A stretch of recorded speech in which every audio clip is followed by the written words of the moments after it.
రీతిలో సేవలందిస్తున్న బాలయ్య బాబుకి జై. అలాగే మన తమిళనాడు నుంచి ప్రత్యేకంగా విచ్చేసినటువంటి గౌరవనీయుల శ్రీ రజనీకాంత్ గారు విచ్చేశారు. నిరాడంబర యోధుడు. అలాగే మన పెద్దలు మెగాస్టార్ శ్రీ చిరంజీవి గారు విచ్చేశారు. స్వాగతం పలుకుతాం గట్టిగా మన మెగాస్టార్ చిరంజీవి గారికి. అద్భుతం. ఆత్మీయ ఆలింగనాల నడుమ సహేతుకమైన సప్రమాణికమైనటువంటి రీతిలో ఆ వినయం చూడండి మన రజనీకాంత్ గారిది. ఎంత ఎత్తుకెదిగినటువంటి గొప్ప కళాకారుడు అయినా కూడా వదిగి ఉండేటువంటి ఆ మహనీయులందరికీ స్వాగతం పలుకుతున్నాం. It gives us great pleasure to welcome Talaiva superstar Rajinikanth garu and Lata Rajinikanth garu to Andhra Pradesh for this momentous occasion. Padma Vibhushanulu ఆ రోజు మనం అంతా చూసాం. పుత్రోత్సాహం తండ్రికి ఏ విధంగా ఉంటుందో మనకి తెలియదు, కానీ సోదర ఉత్సాహం ఆ సాష్టాంగ నమస్కారంలో మనమంతా వీక్షించాం. ఆప్యాయత, అనురాగం, అనుకున్నది సాధించి పవన్ కళ్యాణ్ గారు సోదరుడు మెగాస్టార్ గారికి సాష్టాంగ నమస్కారం చేసిన తరుణం మనందరి కళ్ళల్లో కూడా నీళ్ళు వచ్చాయి, ఆనంద బాష్పాలు వచ్చాయి. ఒక విజయాన్ని సొంతం చేసుకుని తిరిగి ఇంటికి వెళ్ళి తల్లి గారికి, వదిన గారికి, అన్నగారికి చేసిన సాష్టాంగ నమస్కారాన్ని ఈరోజు సభాముఖంగా గుర్తు చేసుకోవడం అవసరం అనిపించింది. It gives us great pleasure to welcome all the dignitaries across the world. ఇప్పుడు ఒక సాంస్కృతిక అంశంలోకి వెళ్లే ముందు ఒక ఆడియో విజువల్ ప్రెజెంటేషన్ ప్లే చేయవలసిందిగా టెక్నికల్ టీమ్ ని రిక్వెస్ట్ చేస్తున్నాం. ఏవి ప్లీజ్. ప్రజల నుదిటి రాతను మార్చిన నాయకత్వం శ్రీ నారా చంద్రబాబు నాయుడు. చిత్తూరు జిల్లా నారావారిపల్లెలో శ్రీ ఖజ్జూర నాయుడు, శ్రీమతి అమ్మనమ్మ దంపతులకు 1950 ఏప్రిల్ 20న జన్మించారు శ్రీ నారా చంద్రబాబు నాయుడు గారు. విద్యార్థి దశలోనే నాయకుడిగా తన ప్రస్థానాన్ని ప్రారంభించిన చంద్రబాబు గారు 28 ఏళ్ల పిన్న వయసులోని చంద్రగిరి శాసనసభ నియోజకవర్గం నుండి ఎమ్మెల్యేగా గెలుపొంది రాష్ట్ర శాసనసభలో అడుగుపెట్టారు. 30 ఏళ్ల వయసులోనే ఆంధ్రప్రదేశ్ రాష్ట్ర చలనచిత్ర పరిశ్రమ, పురావస్తు శాఖల మంత్రిగా బాధ్యతలు చేపట్టారు. 1995 సెప్టెంబర్ 1న ఉమ్మడి ఆంధ్రప్రదేశ్ ముఖ్యమంత్రిగా ఆయన ప్రమాణ స్వీకారం చేసే నాటికి శ్రీ నారా చంద్రబాబు నాయుడు గారి వయసు 45 ఏళ్లు. ప్రజలు వేరు, ప్రభుత్వం వేరు కాదని, ప్రజలే ప్రభుత్వం అని అంటూ ప్రజల వద్దకు పాలనను తీసుకువెళ్లిన మొదటి ముఖ్యమంత్రి ఆయన. చంద్రబాబు గారు అధికారం చేపట్టే నాటికి ఆనాటి రాష్ట్ర ఆర్థిక పరిస్థితులు అనుకూలంగా లేవు. అలాంటి పరిస్థితుల్లో సంపద సృష్టి అనే సరికొత్త పంథాన్ని ఎన్నుకున్నారు చంద్రబాబు. అదే సమయంలో ప్రభుత్వంలో ఉన్న 47 కీలక శాఖలను నిరంతరం పర్యవేక్షిస్తూ ఫైళ్ల క్లియరెన్స్ వారోత్సవాలు నిర్వహించి ప్రభుత్వ యంత్రాంగంలో పని సంస్కృతిని పెంచారు. ప్రజలకు వేగంగా, నాణ్యంగా, పారదర్శకతతో కూడిన సేవలు అందించేందుకు అంకురార్పణ చేశారు. భారీ వర్షాలు, తుఫాన్లు సంభవించిన ప్రాంతాలకు 24 గంటల వ్యవధిలోనే ముఖ్యమంత్రి చేరుకొని పరిస్థితులు సాధారణ స్థితికి చేరే వరకు అక్కడే మకాం వేసేవారు. దీంతో పనిచేసే ముఖ్యమంత్రి అనే పేరును చంద్రబాబు పొందారు. జన్మభూమి, శ్రమదానం అంటూ అభివృద్ధిలో అన్ని వర్గాల ప్రజలను భాగస్వాములను చేశారు. స్వచ్ఛ ఆంధ్రప్రదేశ్కు ఆనాడే బీజం వేశారు. దేశంలోనే మొట్టమొదటిసారిగా ఈ గవర్నెన్స్ కు నాంది పలికారు. పేదరికంతో సతమతమయ్యే పల్లెల్లో చంద్రబాబు ప్రభుత్వం ఏర్పరిచిన స్వయం సహాయక సంఘాలు కొత్త వెలుగులు నింపాయి. డ్వాక్రా సంఘాలకు రుణాలిచ్చి ప్రోత్సహించారు. ఐటీ మరియు ఐటీ ఆధారిత సేవలు భారతదేశపు అతిపెద్ద ఎగుమతుల పరిశ్రమ కావచ్చని చంద్రబాబు ఆనాడే ఊహించారు. అందుకోసం ఏపీని పెట్టుబడులకు గమ్యస్థానంగా, ఇన్ఫర్మేషన్ టెక్నాలజీ హబ్ గా మార్చడానికి చంద్రబాబు చేసిన కృషి బిల్ గేట్స్ వంటి ప్రముఖులను సైతం ఆకర్షించింది. చంద్రబాబు విజన్ లో ఐటీ అన్నది ఒక భాగం మాత్రమే. అంతకు మించి అనేక రంగాలలో అనూహ్యమైన మార్పులకు చంద్రబాబు నాంది పలికారు.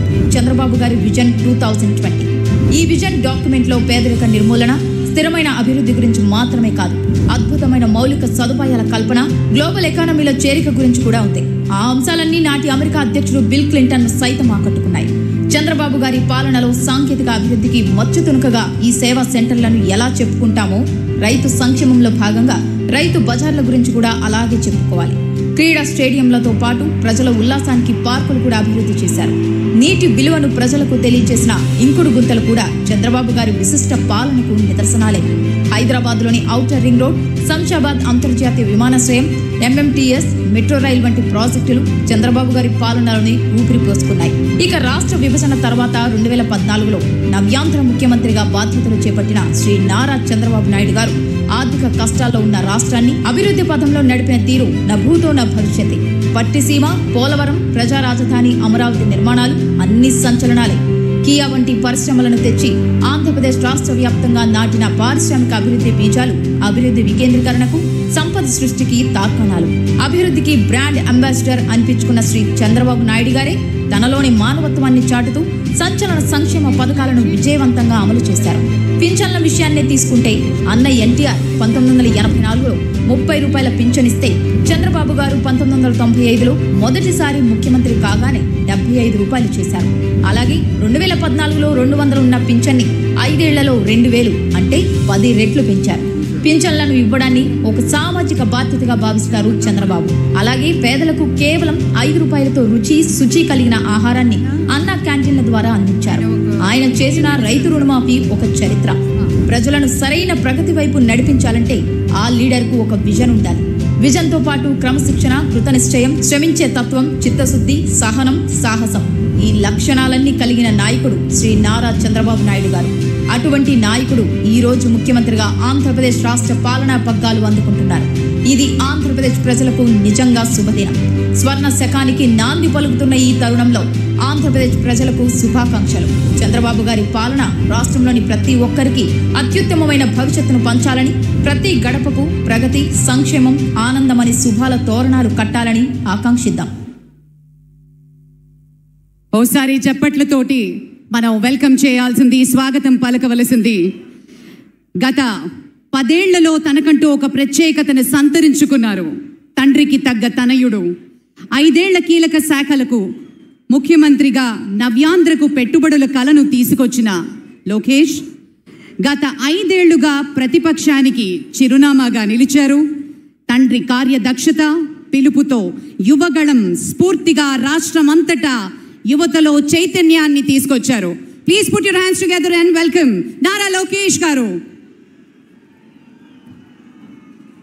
ఒక అకుంఠితమైనటువంటి దీక్ష ఉన్నప్పుడే, ఒక అద్వితీయమైనటువంటి స్ఫూర్తి ఉన్నప్పుడే వేల మైళ్ళ దూరాన్ని ఒక్క అడుగుతో ప్రారంభించి యువగళాన్ని నెత్తిపెట్టుకొని భుజానికెత్తుకున్నటువంటి అనుసంధాన కార్యక్రమాలు అన్నింటినీ కలగలిపి విశేషమైనటువంటి రీతిలో ఈ రాష్ట్ర యువత ఎన్నెన్ని ఇబ్బందులు పడుతుందో అవన్నీ గమనించినటువంటి రీతిలో పొరుగు రాష్ట్రాన్ని చూసి మనమంతా ముక్కున వేలేసుకోవలసినటువంటి పరిస్థితి వస్తున్నటువంటి సందర్భాన్ని దృష్టిలోకి తెచ్చుకున్నటువంటి యువ నాయకుడు శ్రీ లోకేష్ బాబు ఒక ప్రేమమూర్తిగా ఇవాళ ప్రత్యేకమైనటువంటి ఆత్మీయ బంధంతో తండ్రి గారు శ్రీ నారా చంద్రబాబు నాయుడు గారి నుంచి పుణికి పంచుకున్నటువంటి సంస్కార భావాలతోటి అత్యంత వినయంతో మానవ జీవన గమ్యాన్ని నిర్దేశించినట్లుగా జీవితాన్ని కలగా కాదు ఒక కర్తవ్య నిర్వహణలా బోధ చేసేటువంటి రీతిలో ప్రతి వ్యక్తికి కూడా